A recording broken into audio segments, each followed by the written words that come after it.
Hello and welcome. I'm Riz Khan. On the first day of this month, a military strike on a diplomatic compound in the Syrian capital Damascus killed 7 members of the Iranian Revolutionary Guard, including one of its most senior generals. Israel is suspected to have carried out that attack.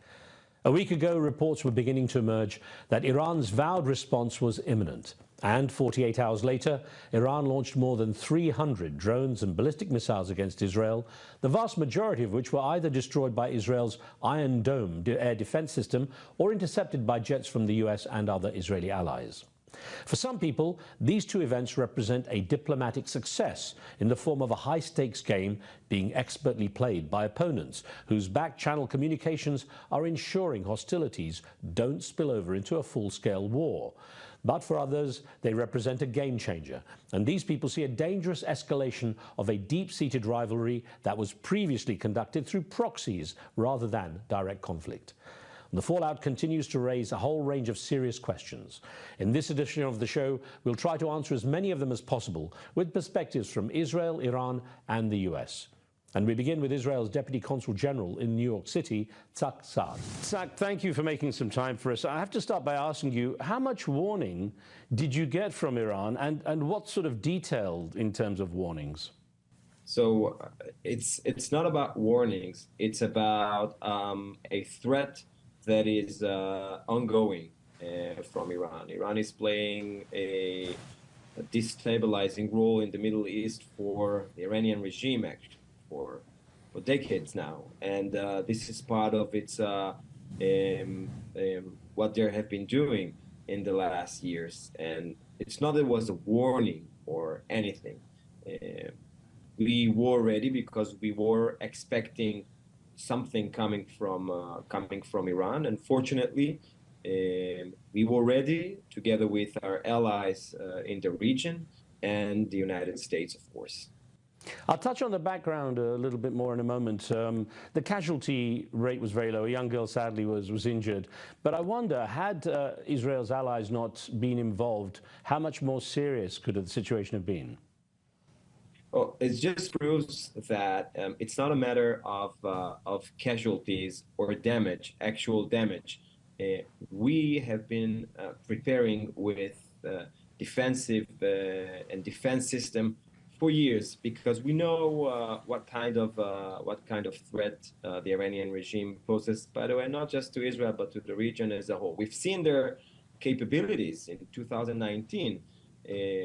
We know exactly what they're capable of, and unfortunately, these are not capabilities that we can take easily. This is very, very difficult. I don't think it's a matter of casualties. Unfortunately, we had casualties and a very small damage in one of the areas in Israel, but 99% of the missiles, drones, ballistic missiles were intercepted, thanks to the Israeli capabilities, defensive capabilities, and all the players in the region. I heard this described as a sort of wave, ballistic wave of missiles and drones that came in. I wonder what Israel learned about Iran's military capabilities from this particular attack. The numbers are known. The numbers of missiles are known. Their capabilities are not, how we define that. I keep saying threat and threat. How do you define a threat? You have the intention that unfortunately they are very vocal and outspoken about it, what they want to do and wipe Israel off the map. And by the way, they're not threatening only Israel in the region. And the second thing is capabilities. We see their capabilities and we have experienced it. We know, it's well known, they have around 3,000 ballistic missiles, and that's just the ballistic missiles. What about dozens of thousands of UAVs that they're exporting to the region and contributing to the destabilization, not only of the Middle East, but also other regions of the world? And these UAVs, the drones as they've been described, obviously were a big part of this attack. What do you think Iran learned about Israel's military capabilities from doing the attack this way?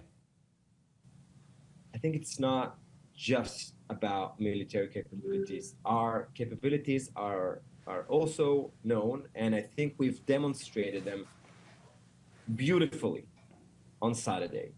But what should be the lesson for the Iranian regime from Saturday is the level of uh, regional understandings and the level of the alliance between different players in the region, that they share a common understanding of the threat coming from Tehran.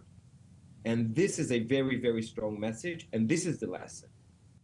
Now, one thing, Zach, the latest escalation was sparked by the attack on an Iranian diplomatic location in Damascus, and whoever planned that attack from the Israeli side, it's believed to be obviously from Israel, must have known that the allies of Israel would have to unite to defend Israel. So, you know, in a way, it's actually united the allies. It's brought them together with Israel at a time when it seemed they were clearly pulling away to a large degree. And of course, it gives Prime Minister Netanyahu a chance to kind of come out a hero in this. So the skeptical view is that perhaps this was Israel's way of pulling back its allies after seeing them pulling away in recent months.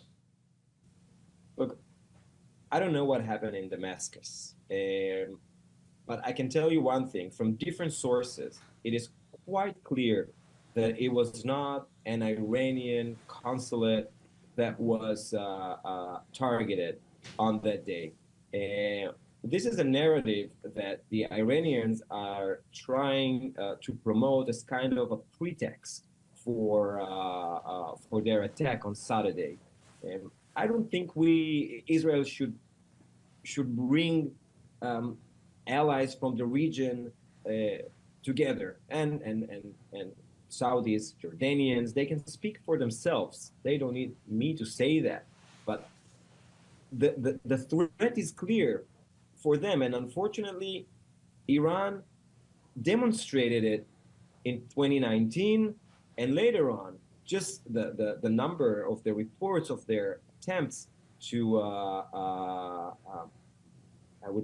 would say, to try and take some very destructive actions in the region, even before October 7th, and not even against Israel, are multiple. There are a lot of reports about what they're trying to do. The enmity between Israel and Iran is documented, well documented, and there has been prodding and poking from both sides in terms of actions against each other.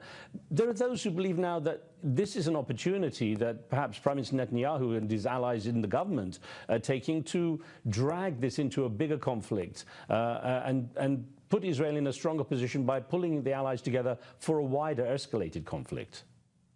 So again, I don't know specifically about this incident in Damascus that you were mentioning next to the consulate.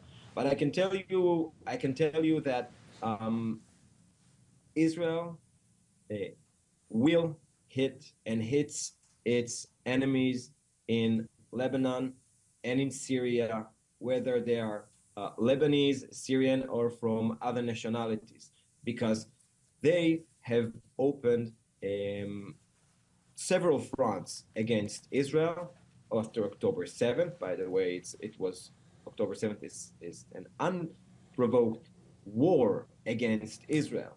And they have opened these fronts, and they will have to pay the price, because we have to defend our citizens. Let's not forget that we have dozens of thousands of citizens that are currently displaced. This situation cannot go longer. Zach, I won't go into the narrative of October the 7th again, because obviously that's been well discussed and there are views on both sides. But I do wonder, you know, the US has called on Israel to not further escalate this situation. And yet, Prime Minister Netanyahu seems to be going against that, just as he's pulling the US in a little bit on his side. It sounds really pretty much like Israel is ignoring its closest ally. There's no daylight between Israel and the United States about the goals of the war, period. The goals are dismantling Hamas and bringing back the hostages. There's no differences about it. That's clear. And talking about the war itself, if you just count the numbers of Israeli soldiers currently in the Gaza Strip, you will see what is the level of the warfare at this moment. There are continuous discussions between Israel and the United States, very intensive all the time. The number of the visits of the Secretary of State Blinken to Jerusalem are countless. He's been to Israel since October 7th, maybe 6 or 7 times now. So the cooperation, the discussion, the consultations is very, very close, and there's no daylight in this issue. There is some difference in those visits. You know, initially, obviously, a lot of support. Then there's the preaching of caution from the US to Israel not to take this further. There is a worry, it seems, that the US may be dragged into a war with Iran if Israel continues this path. Which path? I'm not sure I understand which path. Again, the goal in Gaza is to dismantle Hamas and to release the hostages. That's fine. I'm not referring to that. I'm referring to the situation with Iran in particular. Has the Israeli War Cabinet, that has been quite vociferous in its approach following the Iranian attack, is it going to take action now directly against Iran? So I think that you should not leave questions unanswered in the Middle East. And to what happened on Saturday, there will be an answer. It can be a long answer. It can be a short answer. It can be today. It can be tomorrow. It can be a kinetic answer. It can be a diplomatic answer, or both. But there will be an answer, and it will be a strong one, for sure. It sounds, Zach, that it's going to be pretty much the status quo then. Israel wants to kind of take Iran out of the picture, and Iran wants to take Israel out of the picture. So in terms of something happening, it looks like you're back to square one. No, it's definitely not keeping the status quo, because Saturday night attack on Israel was definitely not the status quo. It was an extreme escalation of the situation, an unprecedented attack on Israel from a sovereign country against another sovereign country. This is definitely not the status quo. So then how do you respond to the analysts who say this was kind of a clever maneuver by Iran that allowed them to give a lot of warning, to indicate that they would react to what happened in Damascus, but not take it to a point where Israel is forced into a much more aggressive retaliatory action? I don't see how 120 ballistic missiles and hundreds of drones that are shot at a sovereign country from another sovereign country can be called a clever maneuver. Well, in the sense that, Zach, that giving warnings they were coming, giving Israel and its allies the opportunity to take some action against that attack, to symbolically attack Israel on its soil, and yet not create the level of damage or the kind of action and reaction that would lead to a much greater reaction from Israel. So I cannot see how this kind of attack, unprecedented attack, can be named symbolic or proportionate. And I just ask myself, if Israel is expected to react proportionally, so should we fire at Iran 120 ballistic missiles and drones and give them a notice in advance? Would that be a proportionate response? Would that escalate or would not escalate the situation?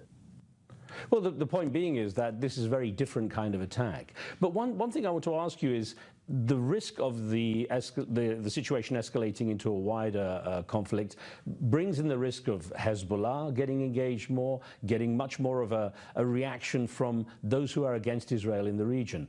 What resources does have Israel to stretch itself into a conflict wider, since it's so already involved in Gaza? Definitely, we see that Iran is orchestrating what we call the axis of evil against Israel, which starts from Hamas. They have been funding, training, sending materials to them since forever. Hezbollah in Lebanon, in Syria, Shia militias in Iraq, and also the Houthis in Yemen. So this is definitely a challenge, but our allies in the United States and in the region understand the destabilizing role that Iran is doing for their own safety, for their own security. And this is indeed a challenge, but there is an opportunity here for a change. Was there any surprise in Israel, from what you know, Tzak, to the equipment and the missiles and the armaments that Iran has? It seemed to be, in some people's opinion, a lot more sophisticated than people might have originally estimated. Well, we never underestimate the capabilities of our enemies, and definitely the Iranian regime's attack on Israel on Saturday was indeed sophisticated, strong, and unprecedented. Even if we know what they have, it doesn't necessarily mean that we know what their intentions are of using it and in what extent. But we definitely know, but we don't know what we don't know. What happens next, Zach? I hope that we can, if I'm talking about the Gaza front, the broader picture. The broader picture is ending the war in Gaza by releasing the hostages and the surrender of Hamas, laying down its weapons, having some kind of an arrangement in the north that would bring our citizens back to their homes. Again, I'm talking about dozens of thousands of Israelis that are currently displaced. I don't know any other country in the world that would accept that. Well, you have even more Palestinians displaced right now. Where? In Gaza. In Gaza, definitely. And that's a tragic situation. That's a very tragic situation. But we shouldn't forget who put them in this situation. Again, October 7th was an unprovoked war against Israel. And prior to October 7th, maybe it's important to mention it, and it's important to emphasize the fact that Israel withdrew from the Gaza Strip totally in 2005. And since then, there's no Israeli presence, not civilian, not military, in Gaza. And that's a tragedy what's happening now in Gaza, not just for the Palestinians, but also for the Israelis. And we would like to see this war over, and we would like to see both people thrive and prosper. The problem is that they are being controlled and oppressed by a designated terrorist organization, and let me also say genocidal, and they're putting their own people in that situation. So, Tzak, I won't go over that narrative because, I mean, October the 7th was a terrible black spot in history. There's no doubt about that. But that's a narrative we can go down and discuss for ages. What happens next as far as Israel and Iran? Well, we will have to see how things evolve.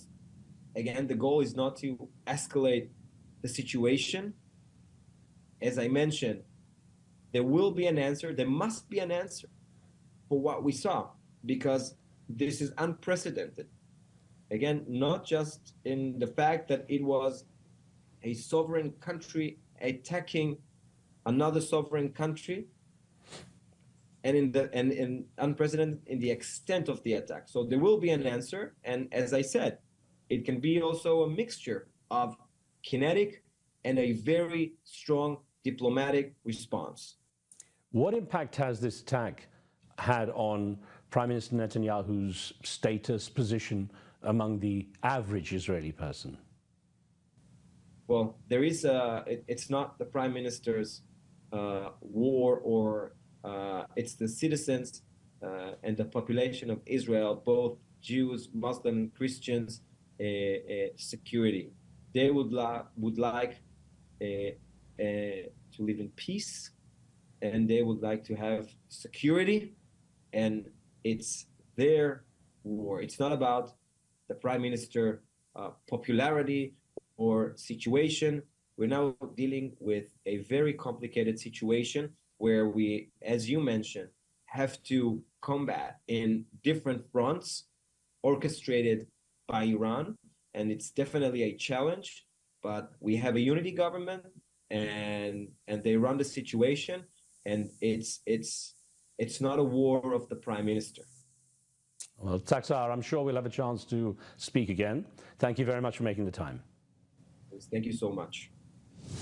That was the perspective of Taksar, Israel's Deputy Consul General in New York.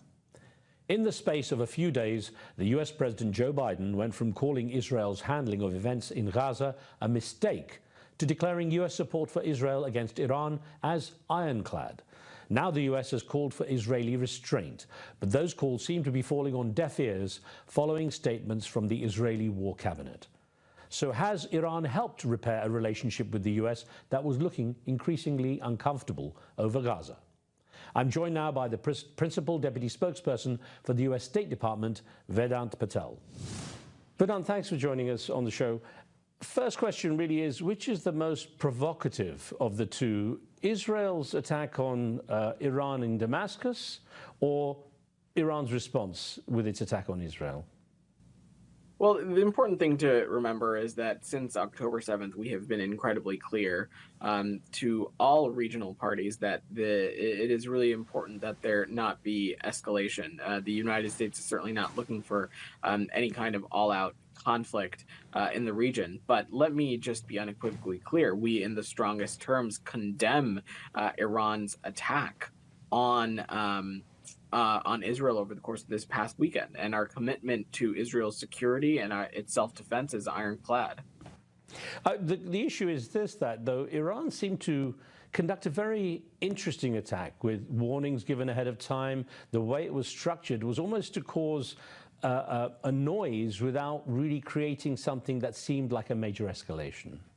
I'm not sure I would categorize it as interesting. We're talking about more than 300 ballistic missiles, drones, all fired at Israel. The way that I described it is incredibly deadly, and we think it's provocative and reckless and irresponsible. And that's why you saw the United States step up its commitment to defend our partners in Israel, as our commitment to their security and their self-defense is unwavering. I guess by interesting, I meant the way it was conducted to apparently create enough of an international kind of noise without major damage on the ground. Now, of course, there was a defense system in place, but it seems there's some sort of cat and mouse game being played here, where it seems, according to some analysts, Israel is trying to draw the US closer to it again in order to be able to bridge that gap that seemed to appear when President Biden called for more restraint recently. Well, first, I would reject the premise of any kind of gap. Israel is one of our closest partners, including especially as it relates to the Middle East region. And as we do with any country, sometimes we have disagreements. And when it comes to certain actions and things that have happened since these horrific October 7th terrorist attacks, we have had frank and candid discussions with our partners in Israel. But our commitment to their self-defense and our commitment to their security is unwavering. Well, talking to Israeli representatives from the government, they say there will be a response to this. How does that align or misalign with the US request for restraint? Well, I'm glad you're talking to officials from the Israeli government, because that is something that that's for them to speak to. Certainly, we wouldn't speak to any kind of Israeli operation. And as we've said before, it's not something that the United States would participate in. But our commitment to their self-defense is ironclad, and we will not hesitate to defend them in the face of provocative and reckless behavior like we saw from Iran this past weekend. I guess the question is, would you expect Israel to heed the US call for restraint? The important thing is that this is something our Israeli partners can speak to. To what extent do U.S. expressions of solidarity for Israel over this recent attack make it harder to criticize Israel over what's happening in Gaza? These are while these issues are linked, certainly because of what is ongoing in the region, our focus and our continued focus on doing everything we can to ensure that humanitarian aid gets into Gaza, doing everything we can to ensure that all these hostages can be released and return home. Our focus on that is enduring, and we'll continue to work on those efforts in close coordination with our partners in Israel and other partners in the region as well. This week we saw what seemed to be quite an awkward briefing by the White House National Security Council spokesperson John Kirby, who described the situation as not pre-warned. He said the US was not pre-warned and described the description of this warning as malarkey, quoting President Biden, even though a number of other nations seem to have been warned that Iran was going to take this attack. And I wonder how much this has become a game of words in trying to figure out what really happened. The important thing, I think we're focusing on details here that are irrelevant. The fact of the matter is that Iran undertook a really reckless and dangerous and provocative attack on Israel over the course of this past weekend. And Secretary Blinken and others in the United States government spent the weekend working closely with partners and allies in the region. The secretary himself spoke to foreign ministers in Saudi Arabia and Turkey and Egypt and Jordan on the need to de-escalate and on the need to hold the Iranian regime appropriately accountable for these kinds of escalatory behaviors. I guess wrapping up, I should bring up an issue that a few people have, that the Ukrainian president, Volodymyr Zelensky, asked the question, why is it okay to use US jets to defend Israel from attack, but not Ukraine, when neither is a NATO country? What's your answer to that? Well, these are two totally different circumstances that are really not comparable. But our commitment to Ukraine is also unwavering. And since the Russian infringement on Ukrainian territorial integrity and sovereignty, we have at quite a high rate provided security assistance, including defensive assets, to our partners in Ukraine so that they can defend themselves, and will continue to do so. Behnam Patel, thank you very much for your time. Thanks so much. The thoughts there of the principal deputy spokesperson for the US State Department, Behnam Patel. So where do the events of the past week leave Iran? Diminished or empowered? For our final perspective on the conflict, we turn to an Iranian-American analyst known for his expertise in Iranian security and politics. Behnam Ben Taleblu is a senior fellow at the foreign policy research body, the Foundation for the Defense of Democracies. Behnam, thank you for making the time for this conversation. Pleasure to be with you. Thank you for having me. Israel, the US, and Iran have all talked about how serious this attack is, and yet there still seems to be a degree of skepticism, which John Kirby at the White House press briefing addressed, about how much real intent there was to create widespread damage and casualties and so on. To what degree was this a face-saving episode for all sides to kind of support their own narratives? Well, certainly the weapons the Islamic Republic of Iran used were not designed to be merely face-saving, although the Islamic Republic is a master of using military means to accomplish political ends. So therefore, there certainly was a public relations or a public diplomacy facing side to what the Islamic Republic did. But make no mistake, when you're firing high and fast-flying ballistic missiles with warheads 5 to 10 times the size of the weight of the drones that they also fired, which are lower and slower flying, those are meant to kill. I actually remember this debate in January 2020 when the Iranians struck back at the two U.S. bases in Iraq after the U.S. killed Qasem Soleimani and Abu Mahdi al-Mohandes in Iraq. And we had the same kind of debate. So ballistic missiles are not merely tools of signaling. They're weapons of war that sometimes can have a signaling component. Are you surprised then at the relative lack of damage? I'm actually, the more distance I get from the attack over the weekend, the more I see it as a win for deterrence by denial, meaning the architecture that Israel had built since the last time it faced a state state threat that was also in the missile domain, which was 1991, the first Persian Gulf War with Saddam Hussein shooting over extended range Scuds. And I think at that time, Israel only had the PAC-2, the Patriot 2, if I'm not mistaken. To date, in the years since that strike, Israel is home to the most well-connected, most well-layered air and missile defense architecture in the Middle East and maybe among the world. That was then backstopped, of course, by, a coalition of forces that included the US, the UK, France, and Jordan.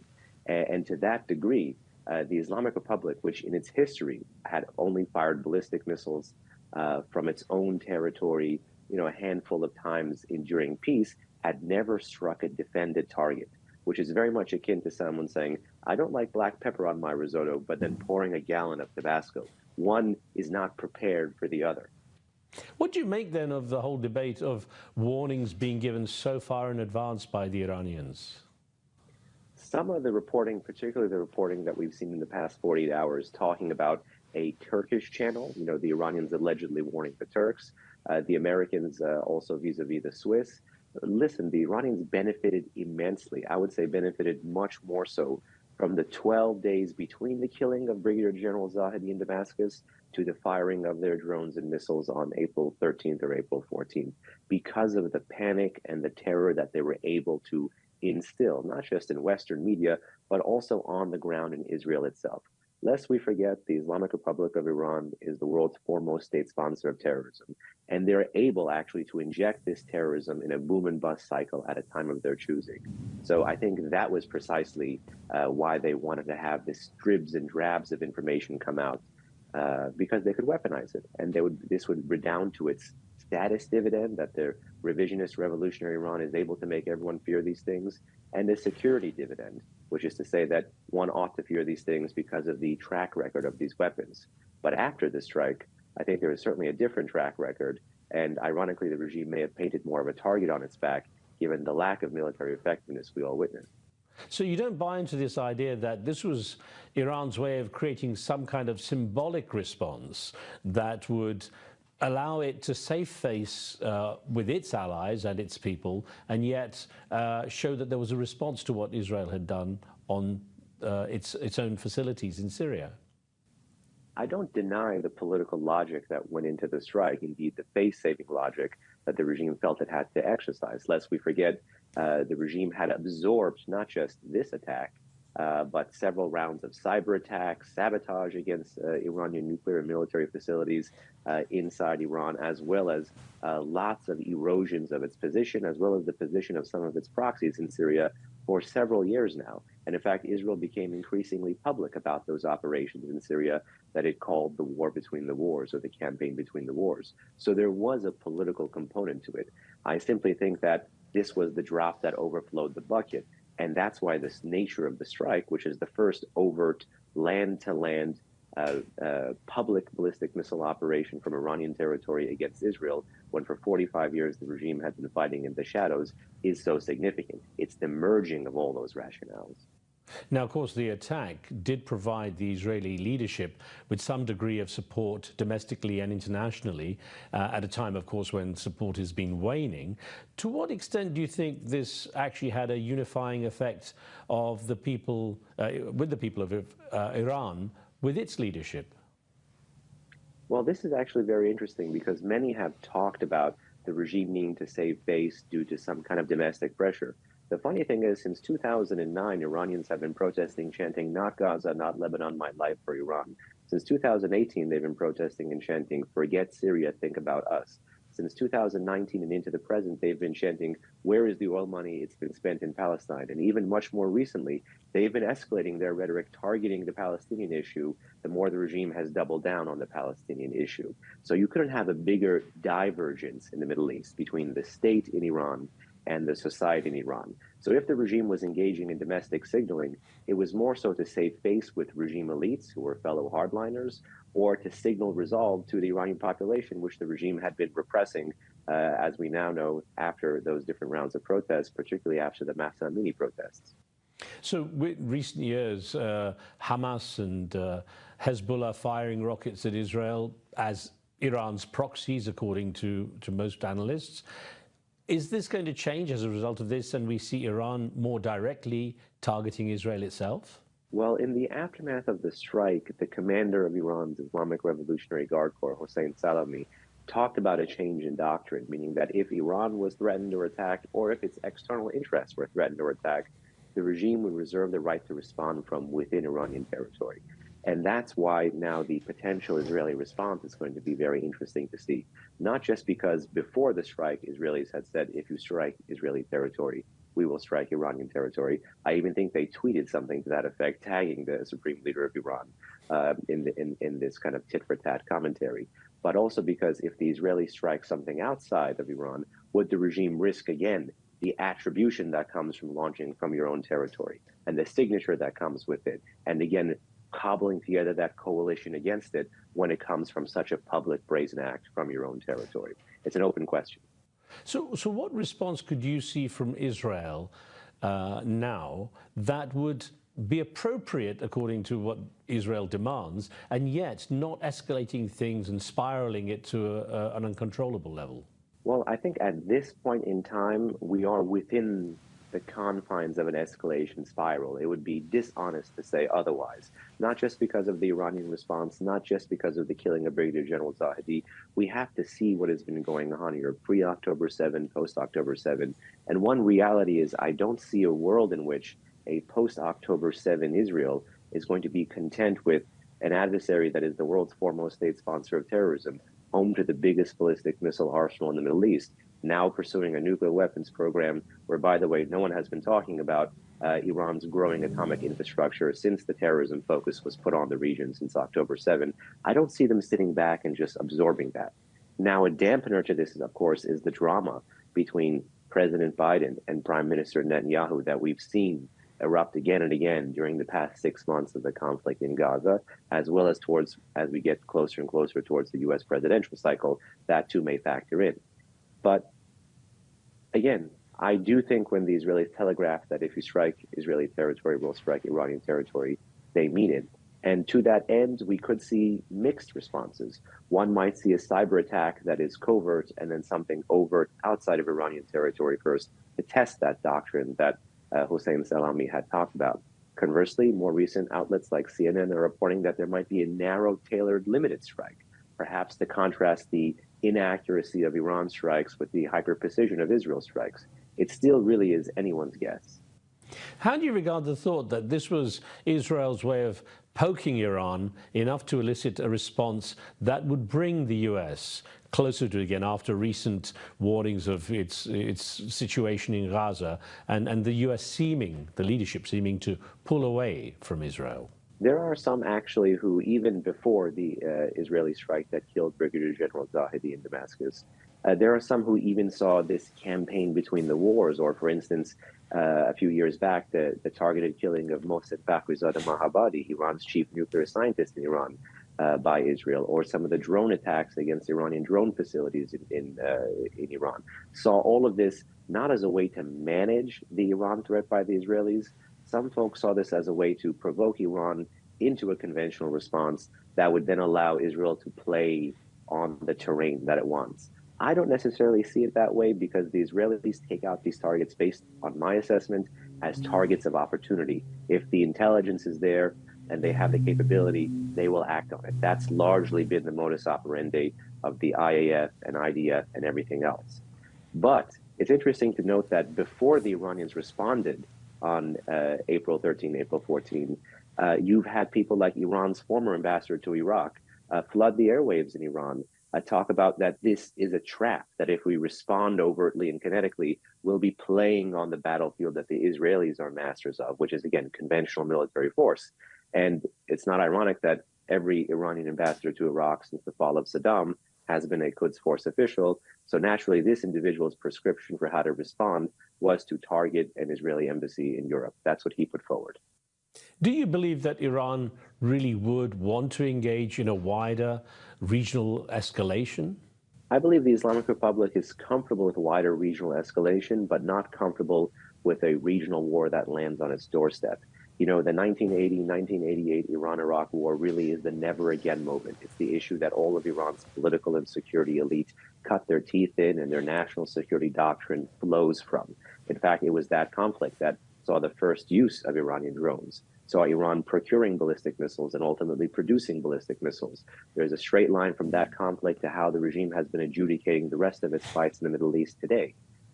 Pushing back from that, the last thing I think the regime wants is to be decapitated. So in that end, despite it being an ideological regime, it's rationally proceeded against the US, against Israel, against whatnot, such that it would not invite overwhelming kinetic force. So this is a very long-winded way to say the regime is comfortable with tension, the regime is comfortable with confrontation, the regime is comfortable with escalation. The regime is not comfortable if an outright war lands on its own doorstep. There are those who believe that the Israeli Prime Minister Benjamin Netanyahu has nothing to lose now, that he would perhaps benefit from an escalation into a regional conflict. What's your perspective on that?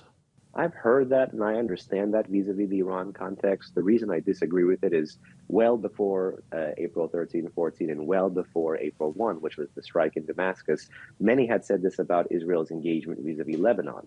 But the Israelis, despite having almost 2 decades of the lack of the international community enforcing Resolution 1701 in Lebanon to get Hezbollah to go north of the Litani River, to get that terrorist group to disarm, to get all of these things, you've had the Lebanese armed forces fail in doing it. You've had the Europeans fail in moderating and mediating that. You've had the Lebanese government itself fail at that. You've had the UN Security Council fail at that. So every time Hezbollah, after October 8th, began to fire into Israel, the Israelis would respond. And you heard this multiple times as the Israelis responded, that this is Bibi or somebody expanding the war for political expediency. Now, I don't deny that there may be a correlation between those two things, but this festering problem on Israel's northern doorstep means that an expansion of the conflict in a different direction is a matter of, I think, respectfully, when and not if, particularly if that when and not if situation is in a post-October 7 Middle East and in a post-October 7 mentality for the Israeli cabinet, which, by the way, is united. Despite their politics and gripes with Bibi, I'm not a scholar of Israeli domestic politics, but just looking from what I can infer from this far away, they seem actually more united in contesting those threats than ever before.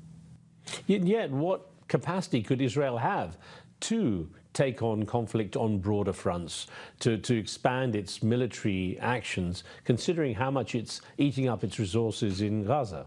Indeed, for what one might call the lowest of the low-hanging fruit in this constellation of partners and proxies that Tehran calls the axis of resistance, the capabilities of Hamas pale in comparison to the capabilities of Hezbollah, which has, upwards of 150 to 175,000 mortars, rockets, and perhaps most importantly, interspersed in their precision-guided munitions, which, despite the success of Israel's air and missile defenses over the weekend, could still be used to swarm or penetrate Iron Dome, depending on how they fire their volleys. These are risks, in my view, the Israelis yet can't afford to take on. So I think they're cognizant about it, which is why the way deterrence is reestablished every day on the northern border with Lebanon is changing on a daily basis, and is based on the predicate for how Hezbollah is engaging in these attacks, whether that's a different weapon, a different target, or a different geography. It's interesting, how you assess the military capable of Hezbollah and its potential, because a lot of military analysts have looked at this attack by Iran and kind of tried to analyze the way it was done in terms of waves, the idea there were warnings sent in advance and so on, but also it seemed to be almost a testing of military capabilities. What do you think each side, Iran and Israel, learned about each other militarily from this latest attack? Well, I know more about the Iranian military than the Israeli military, but one thing, at least for Israeli national security policy, I think that is very apparent after April 13, April 14, is that the salience of the military option against the Islamic Republic of Iran has grown. Meaning, if these are the long-range strike capabilities of the Islamic Republic, and we've now known about the other closer-in threats, such as the terrorism threat, such as Hezbollah, as well as other threats, such as the maritime threat with the Houthis, or classically Iran in the Persian Gulf and Strait of Hormuz, that these may be more manageable than ever before. So ironically, that's why I said the regime may have painted a target on its back. by firing some of these things and seeing the success of the interconnected air and missile defense and the willingness of this international coalition, despite the 6 months of the war in Gaza and the politics therein, to still be able to backstop Israel and defend against these threats, does raise, the potential idea in the future of more Israeli military action, which is probably the last thing the regime in Tehran wanted. For Iran, based on reports, it raises real performance issues over some of the ballistic missiles. There is no accurate accounting, despite Iran having the biggest ballistic missile arsenal in the Middle East, over how many of them are medium range. That's because the point-to-point shortest distance between Iran and Israel is about 1,400 kilometers. Iran has a whole series of systems that can go up to 2,000 kilometers. But unlike the strikes we saw, the dozen or so strikes using ballistic missiles in Syria, in Iraq, and actually earlier this year in Pakistan, the further the distance, the less the performance. And given the fact that almost all of those past strikes were solid propellant systems, and this one was a mix of solid and liquid propellant systems, there are questions as to the management of some of its older legacy liquid propellant systems, and again, their performance over time and their performance over distance. And then the other real military lesson is, you mentioned the waves. By default, they would have to be waves because drones are much lower and slow flying. Not all drones, very few drones that Iran has have jet engines.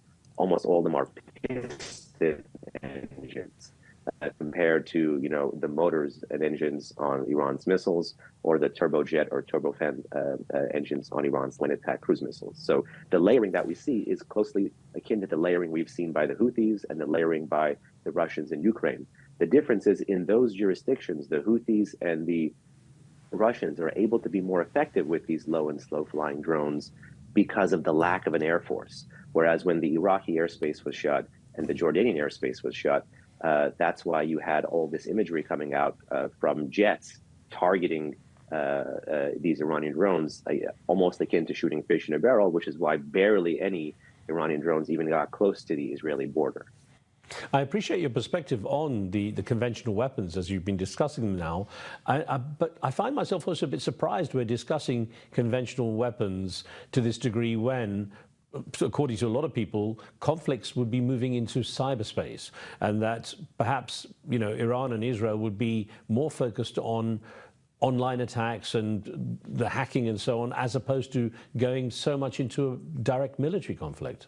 There is no doubt that in the many years of the shadow war between Iran and Israel, that the cyber domain and cyber warfare, whether that's hacking or espionage or just kind of industrial damage or anything else, has been a major factor. It certainly has been, and in my view, it likely will be scaled up over time, both following October 7 and both following April 13-14. Beyond that, however, if it factors in very acutely in the Israeli response to April 13, April 14, the Israelis might be able to do more damage, particularly when compared to the Iranian overt conventional threat. But the question in the public domain, because one of the things about cyber is attribution and publicity, which publicity can aid in deterrence, but sometimes deterrence is not going to be socialized that way if only the person getting hit with the capability knows that you have this capability. So the Israelis may be seen as absorbing the Iranian strike, which would be a public relations win for the Islamic Republic, despite likely, if there is a response in the cyber domain, the Israelis being able to overwhelm the Iranians. So it has that paradox. Yeah, that's interesting. We've seen Russia make heavy use of Iranian drones in their war with Ukraine. I wonder what this latest situation might do in terms of what Iranian supplies to Russia going forward. Well, the real, even prior to this, the real logistical challenge vis-a-vis the Iranians and the Russians, and that's, ignoring the fact that, Iranians use cargo planes and occasionally other airliners to ferry these drones to Russia. And they also share a border with the world's largest lake, which leads to harder sanctions enforcement over time. Russia to the north of the Caspian, Iran to the south of the Caspian. The Iranians had been helping the Russians for this contract to domestically produce drones. So the Iranians might still be involved in the illicit procurement, but the Russians will be putting together more of these Shahed drones, which the Russians call the Geran. In this world, that takes the strain off of the Iranian production capacity, allowing them to retain these cheaper, lower and slow flying capabilities for themselves or for their proxies. And it also risks moving Iran from arms proliferator, again, for their proxies, to arms salesman. which is really the new face of Iranian weapons production, because slowly but surely Iran has been showing up all around the world, in Russia, in Serbia, not at a booth, but with officials in Saudi Arabia, in Qatar, in Iraq, at arms expos, marketing these newfound capabilities. And the Russian theater and the advertisement for the Shahed drones was one way to get them to market upwards. The US, of course, threatens greater sanctions each time, and that's been raised again. Would you expect any particular impact if sanctions are increased against Iran? And what could they sanction now? There doesn't seem to have been a lot of effect so far. Well, to some degree, the fact that the Iranians had to move into missiles and then from missiles into drones is a success of this larger kind of conventional arms sanctions architecture. But the sanctions, in fact, do have to be enforced over time on two fronts. One, macroeconomically, meaning the areas that the regime generates revenue to breathe, to continue to invest. And then B, the actual industries and the actual persons that are part of the supply chain. These people may be diverting Western commercial goods in Malaysia, in Singapore, in Hong Kong, in China, in other jurisdictions that don't have necessarily the best track record when it comes to not being a place for end user obfuscation, whether that's missile tech, military tech, or anything else. But ultimately, this is a game of whack-a-mole. Sometimes the whack-a-mole analogy is used to berate sanctions, but if you have the capability to enforce these sanctions over time, whack-a-mole is your success strategy. Because you slow down the rate at which the mole pops up, and you can increase the weight at which you crack down on the mole when it does come up slower. So there is this kind of incentive structure here. Right now, besides what the US is offering, which is probably likely more sanctions, is what the Europeans will be doing. If the Europeans go ahead with not just drone sanctions, but actual missile sanctions, that would be the first non-proliferation sanctions since December 2012 by the European Union, and much more recently since they retained about 200 Iranian missile, military, and nuclear entities that they were supposed to delist in October. So it would be another sign of Europe getting tougher, or getting right, in my view, on the Iran threat, when historically they had been on a different side. Behnam, 7th of October last year marked a massive fracture in alliances and directions that some countries were taking in terms of being allied. I wonder, when you look at how this latest episode between Iran and Israel has occurred, whether what this has done actually for Iran's status, whether it's diminished it or enhanced it in the region. In some eyes, it's diminished it, and in some eyes, it's raised it. Here's what I mean by that. In terms of the conventional military threat, it may have diminished it. The problem is you have this asymmetric military threat architecture active throughout the region, continuing to cause chaos. That was very much the world that we had seen pre-April 13, April 14. In other places, the fact that this threat remains but hasn't performed at the same level can begin to repair and build bridges post-October 7. In a sense, while the Israelis and Jordanians may not have been getting along swimmingly like they used to pre-October 7, the fact that Jordan participated, the fact that you had Israeli jets over Jordanian skies, the fact that this was a shared mission could provide a least common denominator to, again, repair ties, build bridges. And then the elephant in the room is really the normalization issue, particularly normalization with Saudi Arabia, which in my view was one major reason why the Iranians kind of supported the larger Hamas attack on October 7 to begin with. Ironically, one of the things pre-October 7 that the Saudis wanted was some kind of defense commitment from the Americans. I think the Saudis just got a front row seat to, if you are a long and stable partner of the U.S. and you have some sort of even informal defense commitments, a la the U.S. and Israel, but there is no formal treaty there as well, here are the capabilities, here are the incentives, and who knows if that might inadvertently lead the Saudis to hedge back towards normalization, whereas after October 7, they had shifted their demands on the Palestinian issue. Watching the landscape change is certainly going to be an interesting one. As things stand right now between Iran and Israel, is it a case of we just sit and wait to see who responds next or how they respond next? I think so. It is very much a waiting game. I mean, me as a civilian analyst, yes, it's a sitting, watching, and waiting game. For Washington, it depends a great deal on what their view of the situation is. I think the Biden administration right now as taking a different tack than Israel. The Israelis are looking for deterrence by punishment. The Biden administration is looking for de-escalation and deconfliction.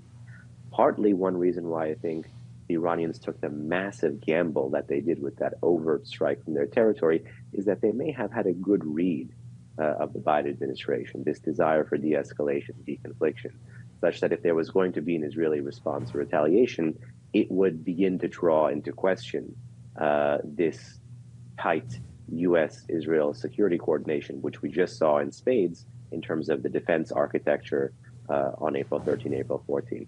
So again, the Islamic Republic is very good at using military means to accomplish political ends. Political ends they wanted to accomplish after October 7 were literally met on October 8, which was creating distance between the Arab street and the Arab state, impeding normalization and beginning to put distance between Israel and America. That was all tightened between April 1 and April 14. Now the Islamic Republic is looking to facilitate those cleavages again. So we sit and wait. Great to have your perspective. Behnam Ben Taleblu, thank you so much. Thank you. Thanks to Behnam Ben Taleblu of the Foundation for the Defense of Democracies for wrapping up our look at the situation following Iran's recent drone and missile attack on Israel. That's all from me and the team. I'm Riz Khan. Thanks for watching. We'll see you soon.